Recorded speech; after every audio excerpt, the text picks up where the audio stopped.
Sambil nunggu rawuhnya Ki Said, saya perlu menyampaikan kepada semua, jangan ragu berahlus sunnah wal jamaah. Sekali lagi, jangan ragu berahlus sunnah wal jamaah.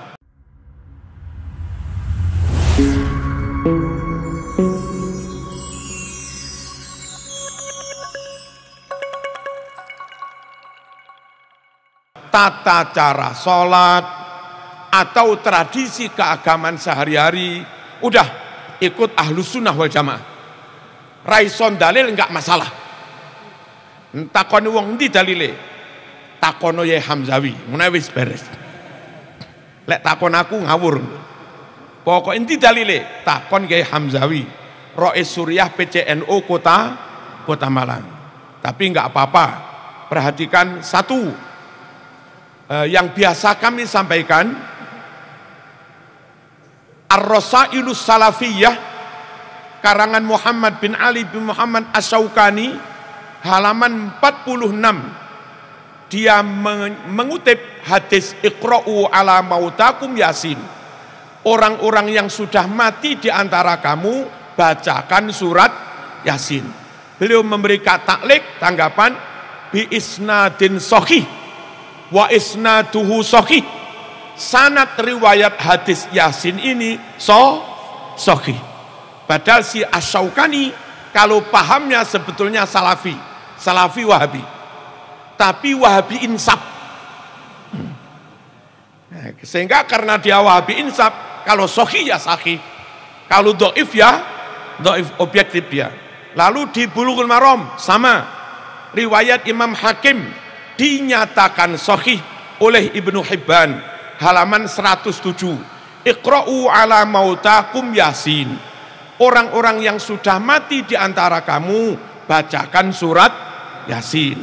Lalu di Jami' Shaghir juz 2 halaman 178 riwayat Baihaqi dinyatakan sahih juga oleh Imam As-Suyuti. Imam As-Suyuti, man qara'a Yasin ibtigha'a wajhillah ghufira lahu ma taqaddama min dzambih faqra'uha inda mautakum. Pesera orang sembaca surat Yasin ikhlas karena Allah. Makkah atau Makkah itu apa? Barang siapa membaca Yasin ikhlas karena Allah, maka seluruh dosanya diampuni. Karenanya maka bacakan surat Yasin di samping mayitmu. Bapak isaman sedo, Ibu isaman sedo, wis mari disolati beres, tapi enggak segera bisa diberangkatkan ke kuburan lantaran duduk durung selesai. Ya apa mosok ndowe? Timbang nunggu ndowe wacana surat Yasin. Hadisnya sahih. Ini bagi yang punya kebiasaan baca surat Yasin untuk mayit, dalilnya ini.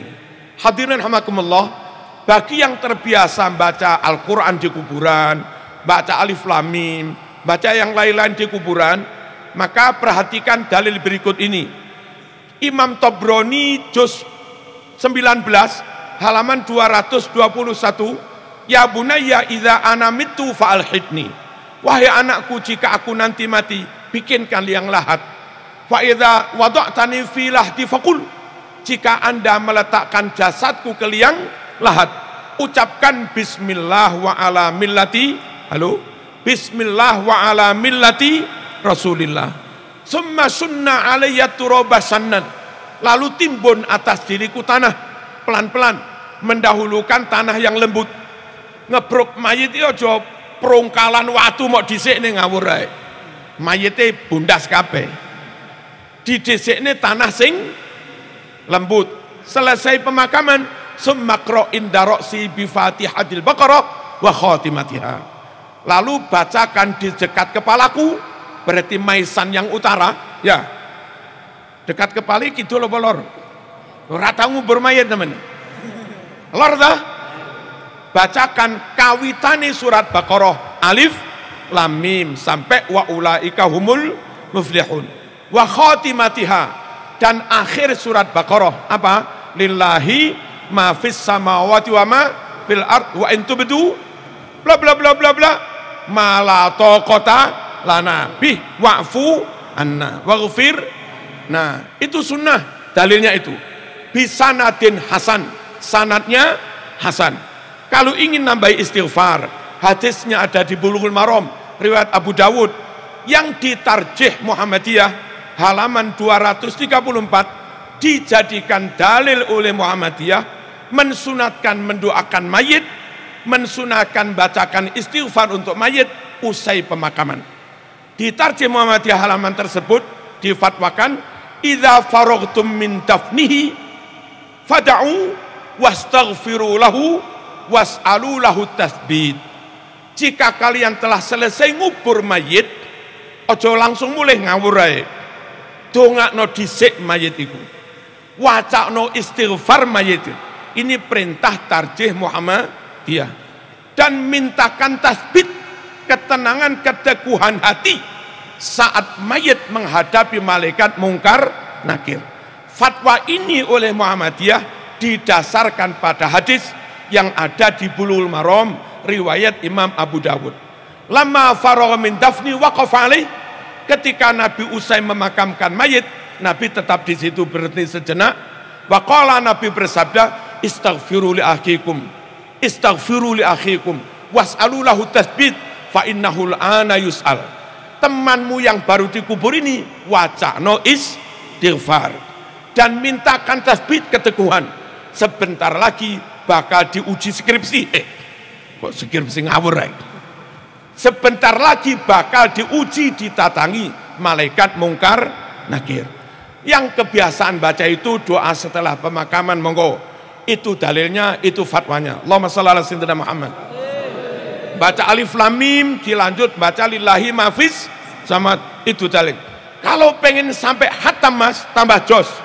Dalilnya ada di kitab Ar-Ruh karangan Ibnul Qayyim Al-Jauzi halaman 11. Kanu idza mata lahumul mayyit ikhtalafu ala qabrih yaqra'una indahul Qur'an. Adalah para sahabat muridnya Kanjeng Nabi. Mon bade kancana kok ngene mana? Kalau ada temannya yang meninggal, mereka bergantian membacakan Quran untuk temannya itu di makamnya sampai selesai. Allahumma shalli ala sayyidina Muhammad.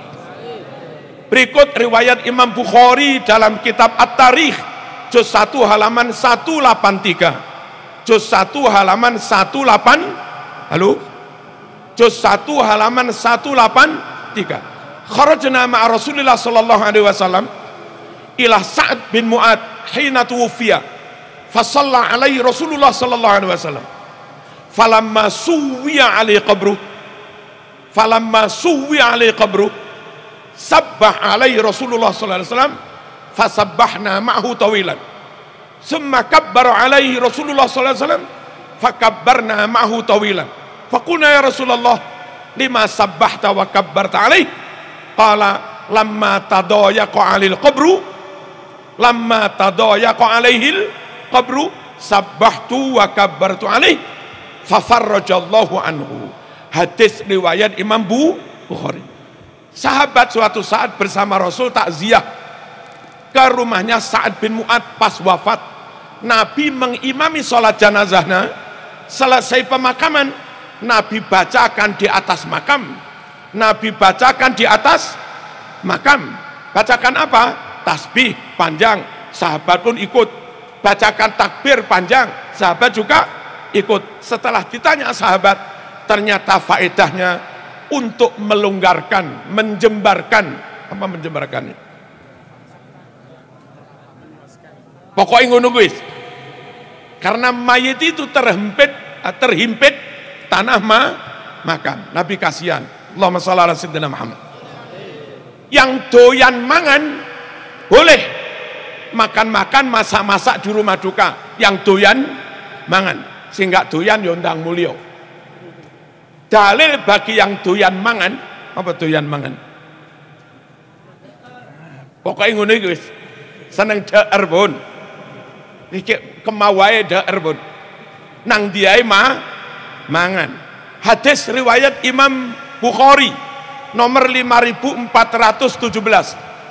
Kanan Aisyah radhiyallahu anha idza matal mayyitu min ahliha fajtama'a lidzalikan nisa summa tafarraqna illa ahlaha wa khassataha amarat bi burmatin min talbinah fatubikhat summa suni'at harid wa subbatit talbinatu alaih faqalat ya ma'syaron nisa kulna. Sampai apa? Bukhari nomor 5417. Ingat-ingat. Enggak Gi? Nomor senapa? Ma Ebu 417. Siti Aisyah istri Rasulullah sallallahu alaihi wasallam suatu saat dapat musibah, keluarganya wafat.